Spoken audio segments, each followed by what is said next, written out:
Hi, I'm Lisa Squire, Senior Communications Advisor for Alberta Health Services, and this is Health Matters.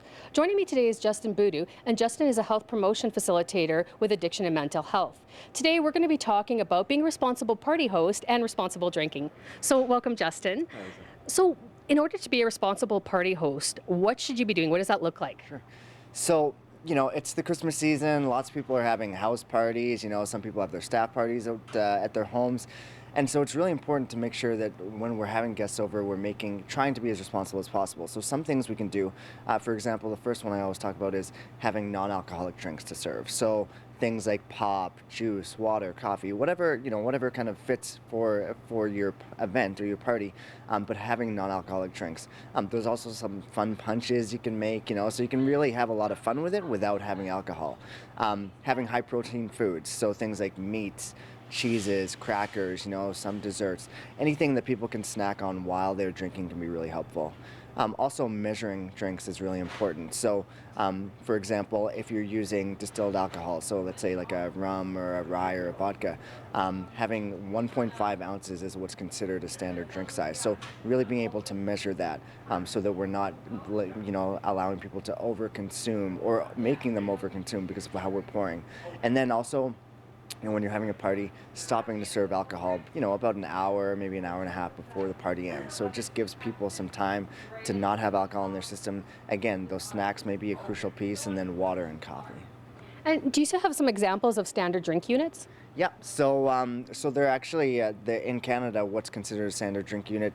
Like I said, for hard alcohol, so distilled alcohol, we talk about 1.5 ounces of alcohol. So not 1 ounce, 1.5. Your standard beer bottle, so your 5% beer bottle, that would be considered a standard drink, as well as 5 ounces of 12% wine is considered your standard drink, and all of those are seen as equivalent.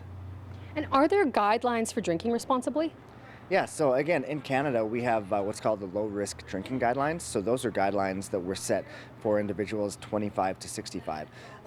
Again, to kind of ensure people are safe when they're drinking and what's considered the lowest risk for drinking. So in men, for example, the recommendations are that a male can have up to 3 drinks a day to a maximum of 15 in a week. Now, when I say that, we also recommend 2 days of non-drinking. So it's not, 3 days, 3 days, 3 days, 3 days, 3 days. It's, let's say you drink 3 drinks in an evening, you take a day off. You drink another 3 drinks, you take a day off.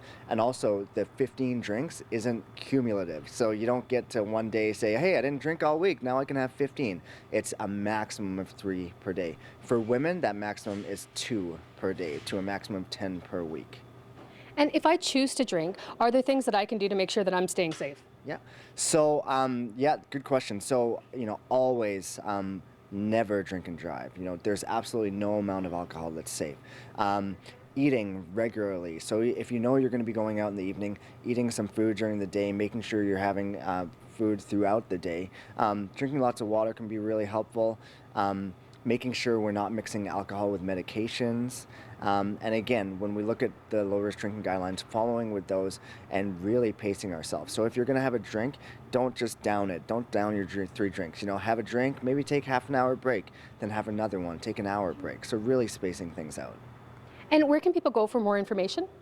So the Alberta Health Services website is a really great resource that has a lot of tools, so you would be able to access the low-risk drinking guidelines information there, as well as there's some information series that Alberta Health has that you can access around, no-risk drinking, low-risk drinking, and a variety of different topics on drinking.